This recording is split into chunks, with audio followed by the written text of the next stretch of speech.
नमस्कार दोस्तों, स्वागत है आप सभी का। और अभी हम क्या डिस्कस करेंगे? तीसरा सेट डिस्कस करेंगे एडिटोरिया का। ठीक है, तो पहला क्वेश्चन बिना देर किए हम शुरू करते हैं। रूस के नौसेना दिवस में भाग लेने कौन जहाज सेंट पीटर्सबर्ग गया था? ठीक है, तो भारत से रूस का नौसेना दिवस सबसे पहले आप जानते हैं कब होता है? 25 जुलाई के दिन मनाया जाता है। ठीक है, तो इस दिन भारत से कौन सा जहाज सेंट पीटर्सबर्ग गया था? तो दोस्तों आईएनएस तबर गया था। दूसरा प्रश्न है, भारतीय नौसेना की एक प्रोजेक्ट सी बर्ड है, उसके तहत वह अपना सबसे बड़ा नेवल बेस कहाँ बना रही है? तो दोस्तों इसका सही जवाब है कारवार, कर्नाटक में बना रही है। और क्या आप जानते हैं प्रोजेक्ट सी बर्ड जो है वो हमारे देश की नौसेना का अब तक का सबसे बड़ा इंफ्रास्ट्रक्चर का प्रोजेक्ट है, जिसमें लगभग $3 बिलियन रुपए से ज़्यादा का जो है वो सरकार इन्वेस्टमेंट कर रही है। तीसरा प्रश्न क्या है? भारत के नए लेखा महानियंत्रक, ध्यान रखिएगा यहाँ comptroller and auditor general of India की नहीं बात हो रही है सीएजी की, यहाँ सीजीए की बात हो रही है। यहाँ सीएजी की बात नहीं हो रही है। सीजीए का मतलब क्या होता है? Controller general of account. क्या? Controller general of account. ठीक है, कंट्रोलर जनरल ऑफ अकाउंट। तो ध्यान रखिएगा, भारत के नए लेखा महानियंत्रक कौन बने हैं? तो ये दीपक दास बने हैं। और भारत के अभी controller and auditor general of India कौन है? गिरीश चंद्र मुर्मू हैं। दोस्तों चौथा प्रश्न है, गलवान घाटी में शहीद कर्नल बिकू मल्ला संतोष बाबू को किस राष्ट्रीय पुरस्कार से नवाजा गया है? तो इन्हें आपको पता होना चाहिए, महावीर चक्र से भारत सरकार इन्हें नवाजी है। क्यों? क्योंकि यह 16 बिहार रेजिमेंट के मतलब कमांडिंग ऑफिसर थे और गलवान घाटी में जो हिंसक झड़प हुआ था उसमें ये वीर गति को प्राप्त हो गए थे। पांचवा प्रश्न क्या है? भारत तथा ब्रिटेन का संयुक्त अभ्यास कोकर्ण। क्या? कोकर्ण किसका अभ्यास है? भारत और ब्रिटेन का अभ्यास है। ठीक है, अच्छा तो ये इनकी ट्राई सर्विस अभ्यास है। थल जो है हमारी पानी वाली सेना और वायुसेना है, तीनों इसमें अभ्यास करती है कोकर्ण में। ठीक है, तो इसमें भारत की तरफ से किस जहाज ने हिस्सा लिया? आईएनएस तबर ने हिस्सा लिया। छठा प्रश्न क्या है? लद्दाख को जैविक कृषि संपन्न बनाने के लिए लद्दाख ने किस राज्य से समझौता किया है? दोस्तों उसी से तो करेगा ना जो ऑलरेडी उस दिशा में सफलता प्राप्त कर चुकी हो। तो हम सब जानते हैं भारत का पहला ऑर्गेनिक स्टेट कौन है? सिक्किम है। लद्दाख ने इसी के साथ समझौता किया है। सातवां क्या है? इटली में आयोजित होने वाली G20 शिखर सम्मेलन 2021। तो क्या 2021 की G20 शिखर सम्मेलन कहाँ आयोजित हुई? इटली के शहर रोम में आयोजित हुई। ठीक है, इसमें भारत के शेरपा कौन होंगे? दोस्तों इसमें भारत के शेरपा होंगे पीयूष गोयल जी। और ये G20 का कौन सा सम्मेलन था? तो 16वां सम्मेलन था जो कहाँ? इटली के शहर रोम में आयोजित हुआ है। ठीक है, आठवां प्रश्न क्या है? विशिष्ट शिल्प कलाओं एवं उत्पादों को प्रोत्साहित करने के लिए किस राज्य सरकार ने एक जिला एक उत्पाद अभियान शुरू किया है? तो इसे one district one product ODOP भी कहते हैं। ओडीओपी स्कीम किसका है? उत्तर प्रदेश सरकार का है। किसान कल्याण अभियान किसका था? उत्तर प्रदेश सरकार का था। ठीक है दोस्तों, अब हम नौवां प्रश्न अगर देखें तो अंतर्राष्ट्रीय मुद्रा कोष जिसे हम आईएमएफ कहते हैं उसके अनुसार वित्त वर्ष 2021-22 में भारत की जीडीपी ग्रोथ कितनी प्रतिशत रहेगी? इसका सही जवाब है 9.5% रहेगी। आईएमएफ के बारे में बहुत कुछ सुनने को मिलता है। ये कहाँ पर इसका हेडक्वार्टर है? इसका हेडक्वार्टर वाशिंगटन डीसी में है। ठीक है, जहां यूनाइटेड स्टेट ऑफ अमेरिका की राजधानी भी है। उसके अलावा अगर हम देखें तो इसकी आईएमएफ की चीफ इकोनॉमिस्ट जो है, सीजी नहीं सीई, चीफ इकोनॉमिस्ट जो है वो कौन है? गीता गोपीनाथ जी है। आईएमएफ में कितने मेंबर हैं? 190 मेंबर हैं। आईएमएफ की स्थापना कब हुई थी? 1945 में इसकी स्थापना हुई थी। और इसकी पेरेंट ऑर्गेनाइजेशन कौन है? तो यूएन इसकी पेरेंट ऑर्गेनाइजेशन है। 10वां प्रश्न क्या है?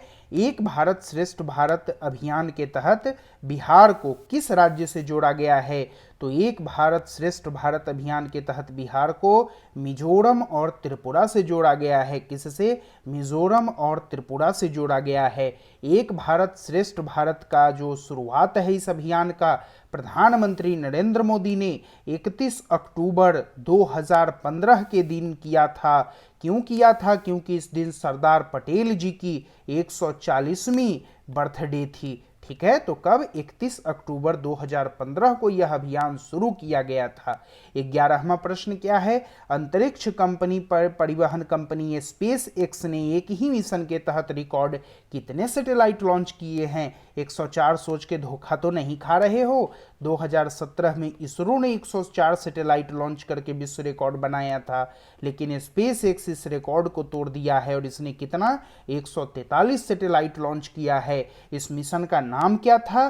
तो इस मिशन को इसरो ट्रांसपोर्टर 1 के नाम से बुलाया है। किसे? ट्रांसपोर्टर 1 के नाम से बुलाया है। कोई दिक्कत यहां तक? 12वां प्रश्न है, कृषि भूमि को लीज पर देने की नीति लागू करने वाला देश का पहला राज्य कौन बन गया है? इसका सही जवाब है उत्तराखंड बन गया है। इसे ध्यान रखिएगा। ठीक है, और उत्तराखंड हमने पहला सेट में भी पढ़ा था। क्यों?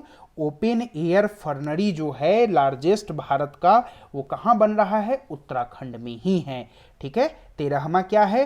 कोविड-19 के खिलाफ 100% टीकाकरण कवरेज दाखिल करने वाला भारत का पहला गांव, क्या? भारत का पहला गांव कौन बन गया है? तो ये बन गया है वेयान, जम्मू कश्मीर का। अच्छा, तो भारत का पहला शहर कौन है?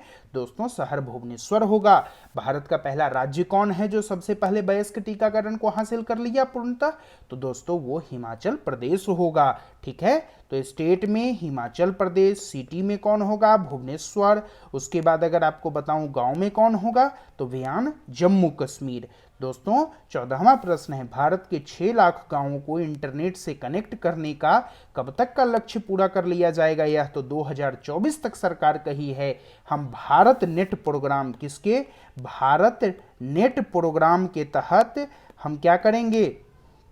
ये पूरा का पूरा जो 6 लाख गांव है भारत का, उसको हम ब्रॉडबैंड से कनेक्ट कर देंगे। 15वां क्वेश्चन है, राष्ट्रीय हथकरघा दिवस, नेशनल हैंडलूम डे जो है वो कब मनाया जाता है? दोस्तों ये 7 अगस्त को मनाया जाता है।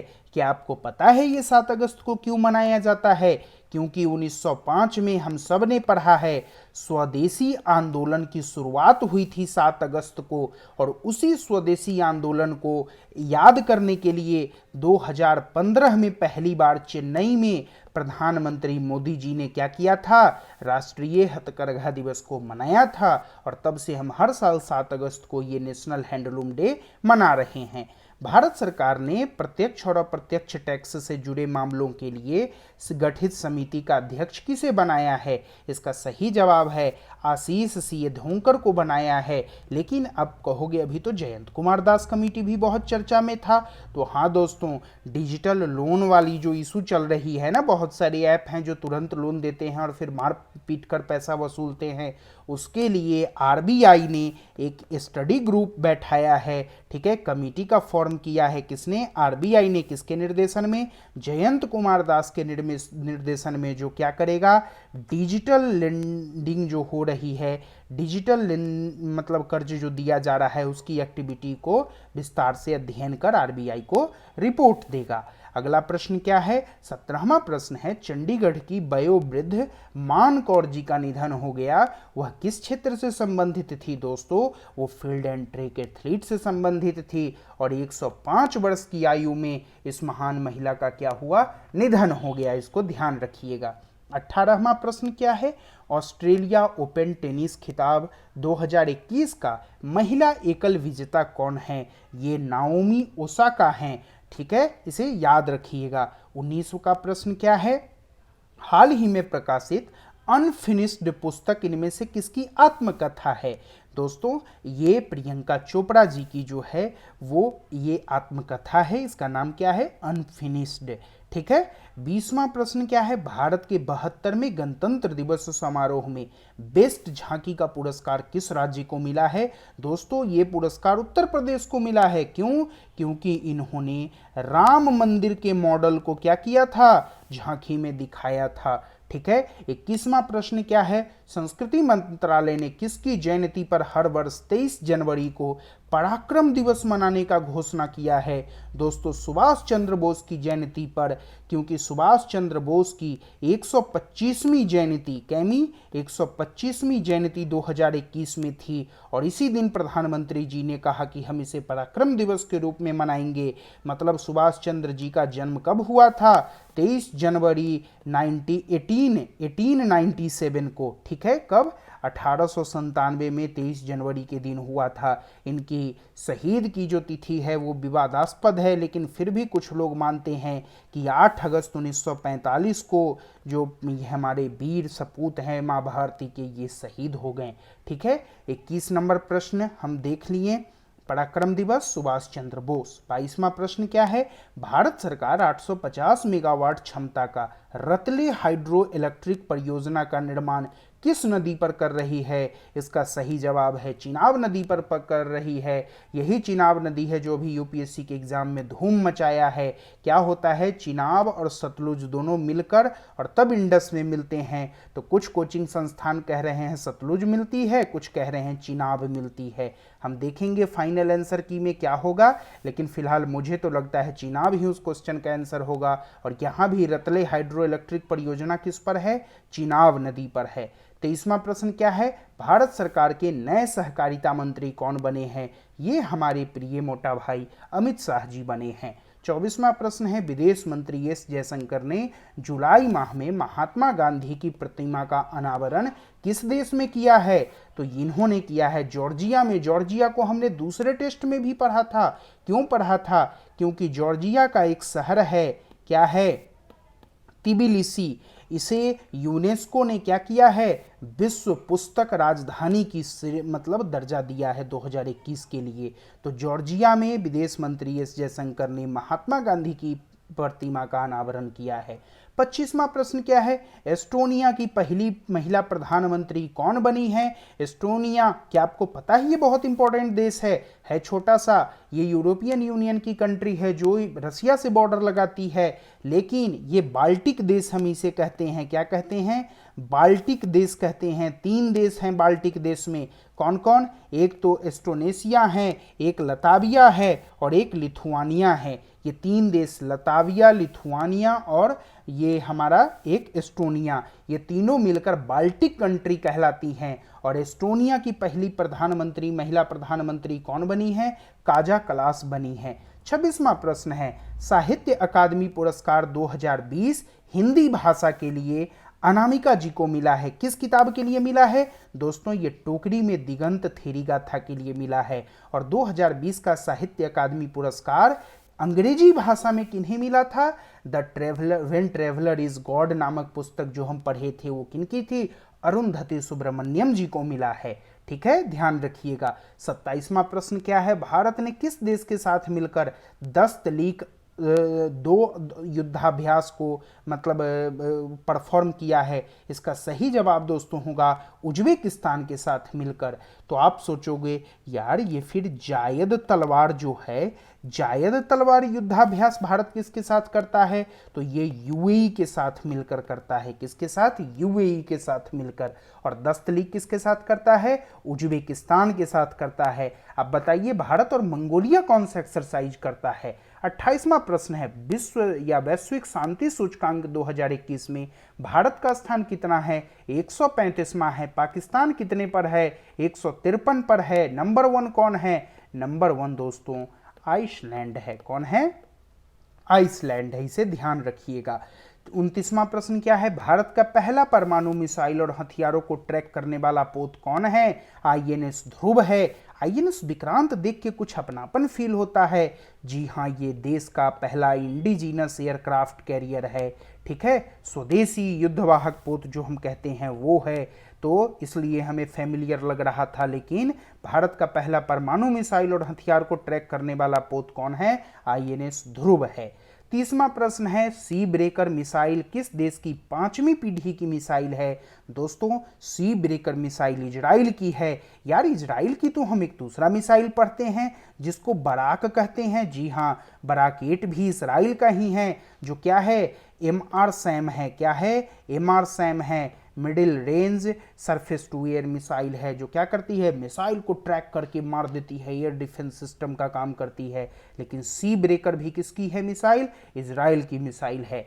31वां प्रश्न, भारत के 69वें शतरंज ग्रैंड मास्टर कौन बने हैं। एक 69वें की अगर हम बात करें, ये तो हर्षित राजा है, लेकिन 70वां भी बन गया इसके बाद। तो 70वां कौन है भाई, तो 70वां का नाम है राजा ऋत्विक। क्या है, राजा ऋत्विक। ठीक है, 71वां कौन बन गया है, तो 71वां दोस्तों बन गया है, याद रखिएगा, संकल्प गुप्ता। कौन बन गया है, संकल्प गुप्ता। और 72वां कौन बन गया है, 72वां बना है अभी अभी, याद रखिएगा, ये मित्राव हैं। हाँ, मित्राव गुहा। कौन है, मित्राव गुहा जी हैं, ये बने हैं 72 में, 20 वर्ष के हैं। ठीक है, लेकिन राजा ऋत्विक जो हैं वो शायद 12 वर्ष के ही हैं, तो इसलिए ये नाम सब है, कंफ्यूजिंग है, ध्यान रखिएगा बस। अभी हाल ही में इड़ा तूफान किस देश में तबाही मचाई है, तो उसी देश में जो हर जगह तबाही मचाता है, तो कौन है, अमेरिका। 33वां प्रश्न है, राष्ट्रीय बालिका दिवस के मौके पर उत्तराखंड का एक दिन का मुख्यमंत्री कौन बनी है। सही जवाब है सृष्टि गोस्वामी जी बनी है। लेकिन राष्ट्रीय बालिका दिवस मनाया कब जाता है गुरु, ये 24 जनवरी को मनाया जाता है। इस दिन तो कुछ और भी हुआ था। हाँ, पिछले टेस्ट में हमने पढ़ा था, इसी दिन मध्य प्रदेश सरकार ने पंख अभियान चलाया था बालिकाओं के लिए। ठीक है, तो राष्ट्रीय बालिका दिवस कब, 24 जनवरी को। कब, 24 जनवरी को। 34वां प्रश्न है, भारत सरकार ने सार्वजनिक उद्यम विभाग को भारी उद्योग मंत्रालय से हटाकर किस मंत्रालय के अंतर्गत रखा है, तो दोस्तों वित्त मंत्रालय के अंतर्गत रखा है। सरकार अभी सब चीज स्ट्रैटेजिक डिसइन्वेस्टमेंट कर रही है, इसलिए शायद अपना सुविधा के हिसाब से क्या की है, सार्वजनिक उद्यम विभाग को वित्त मंत्रालय के अंदर ले आई है। 35वां प्रश्न है, नीट अंडर ग्रेजुएट वाला जो 2021 का परीक्षा था, उसका आयोजन किन किन भाषाओं में और होगा, मतलब किन किन नए भाषाओं को इस एग्जाम में कराया, शामिल कर लिया गया है। सही जवाब होगा दोस्तों इसका, एक हमारा पंजाबी और दूसरा हमारा होगा मलयालम। ठीक है, 36वां क्या है, केंद्र सरकार ने किन स्थानों पर वाणिज्यिक और रणनीतिक उद्देश्यों के लिए कच्चे तेल के भंडारण के लिए भूमिगत सुविधाओं को मंजूरी दी है। दोस्तों इसका सही जवाब है चंडीखोल और एक पादुर। क्या हो रहा है, जब तेल सस्ता होता है ना, तो सरकारें क्या करती हैं, स्ट्रैटेजिकली तेल को पहाड़ में गुफा खोद के जमा कर लेती हैं। इसे हम स्ट्रैटेजिक पेट्रोलियम रिजर्व कहते हैं। जैसे अभी क्या हुआ है, आपने ओपेक का नाम सुना होगा, ये ना तेल प्रोड्यूसिंग कंपनी का सारी कंट्री का समूह है। तो ओपेक वाले जो हैं वो मिल करके क्या किए हैं, तेल का उत्पादन कम कर दिए। जब उत्पादन कम हुआ तो दाम बढ़ गया, इसलिए अब भारत अमेरिका ये सब क्या कर रहा है, अभी हाल में न्यूज में था, अब अपना स्ट्रैटेजिक पेट्रोलियम रिजर्व से तेल निकालेगा ताकि तेल का दाम कम हो सके। तो देखना है कि इसमें भारत, अमेरिका, चीन एक तरफ है और रसिया, सऊदी अरबिया, वियतनाम, वो हमारा वेनेजुएला, ईरान, इराक, ये सब दूसरी तरफ खड़ी है। तो बड़ा इंटरेस्टिंग होने वाला है ये टसल, देखते हैं क्या होता है ऑयल प्राइस। उसके बाद हम अगला प्रश्न अगर देखें तो हमारा अगला प्रश्न 37वां प्रश्न क्या है, जापान का प्रतिष्ठित पुरस्कार फुकुओका ग्रैंड पुरस्कार 2021 से किसे सम्मानित किया गया है। दोस्तों भारत के बहुत ही सम्मानित पत्रकार पी साईनाथ जी को फुकुओका ग्रैंड पुरस्कार मिला है। 38वां प्रश्न है, केन्या में आयोजित अंडर 20 विश्व एथलेटिक्स चैंपियनशिप में भारत ने कुल कितना पदक जीता है, तो 3 पदक जीता है। 39वां प्रश्न है, जापान में आयोजित टोक्यो ओलंपिक 2020 क्या है, टोक्यो ओलंपिक 2020 का शुभंकर क्या था, मिराई तोबा था। लेकिन टोक्यो में जो पैरा ओलंपिक हुआ है उसका कौन है, उसका शुभंकर सोमाइटी है। क्या है, सोमाइटी है। तो पैरा ओलंपिक का सोमाइटी और ओलंपिक का मिराई तोबा। ठीक है, 40वां है, विश्व स्वास्थ्य संगठन द्वारा हाल ही में किस देश को मलेरिया मुक्त घोषित किया गया। इसका सही जवाब होगा चीन को मलेरिया मुक्त घोषित किया गया।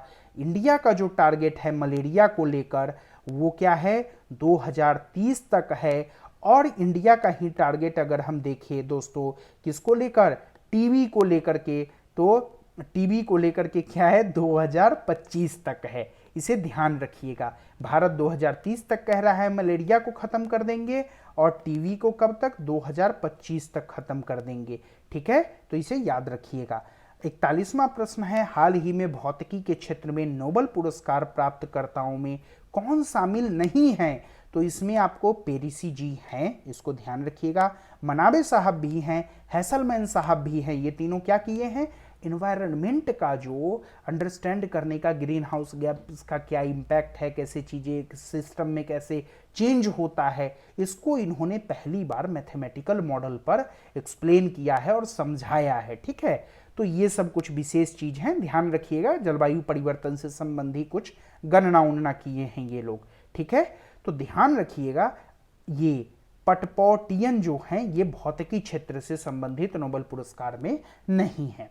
42वां क्वेश्चन क्या है, विश्व बैंक ने भारत के मजदूरों को कोविड महामारी के चलते उत्पन्न संकट से उबारने के लिए कितनी राशि को मंजूरी दे दी है? इसका सही जवाब है 500 मिलियन डॉलर को। ठीक है, रक्षा मंत्रालय ने अपने सैनिकों को पेंशन पहुंचाने हेतु किस पोर्टल का शुभारंभ किया है? स्पर्श पोर्टल एक क्वेश्चन ये भी बन सकता है। स्पर्श पोर्टल किसका है? तो रक्षा मंत्रालय का है। क्यों है? पेंशन की डिलीवरी हेतु। 44वां प्रश्न क्या है, भारत का पहला शहर जिसने नल के जरिए 24 घंटा 7 दिन शुद्ध जल पानी उपलब्ध कराने का, जो पीने योग्य पानी है, मुहैया कराया है, कौन है? वो पुरी शहर है। भुवनेश्वर को हमने देखा था, उसने क्या किया था, एडल्ट वैक्सीनेट करने वाला 100% भारत का पहला शहर था। 45वां क्वेश्चन है, तालिबान हमलों के समय अफगानिस्तान में भारत के राजदूत कौन थे? रुदेंद्र टंडन जी थे। ठीक है, टंडन जी। 46वां प्रश्न क्या है, असम की मुक्केबाज लवलीना बोरगोहेन ने टोक्यो ओलंपिक में कौन सा मेडल जीता है? तो ये लवलीना जी ने ब्रॉन्ज मेडल जीता था। ठीक है, उसके बाद दोस्तों अगर हम देखें 47 नंबर प्रश्न क्या है, तो नए फसल लगने की खुशी में हरेला उत्सव कहाँ मनाया जाता है? हरेला उत्सव मनाया जाता है उत्तराखंड में। आप मुझे बताओ बिहू कहाँ होता है, और आप मुझे बताओ ओनम कहाँ होता है, और एक और बताना पोंगल कहाँ होता है। ठीक है दोस्तों, 48वां प्रश्न है, IFFI, ठीक है, इंटरनेशनल फिल्म फेस्टिवल जो है वो क्या है, उसमें सर्वश्रेष्ठ फिल्म हेतु गोल्डन पीकॉक अवार्ड किसे मिला है? दोस्तों गोल्डन पीकॉक अवार्ड मिला है इनटू द डार्कनेस मूवी को। 49 नंबर क्वेश्चन है, भारत का सबसे बड़ा सोलर पार्क जिसकी क्षमता 9750 मेगावाट है, वो कहाँ बनेगा? तो 9700 मेगावाट क्षमता वाली भारत का सबसे बड़ा सोलर पार्क गुजरात में बनेगा। 50वां क्वेश्चन है, संयुक्त राष्ट्र जो है, संयुक्त राष्ट्र महासभा किस वर्ष को मोटे अनाज का अंतर्राष्ट्रीय वर्ष घोषित करेगा? 2023 को करेगा दोस्तों। और आप बताइए, बाजरा मिशन हमने पढ़ा था वो किस राज्य से संबंधित है? पिछले में हमने पढ़ा था, प्लीज कमेंट करिए। मिलते हैं अगले सेट में।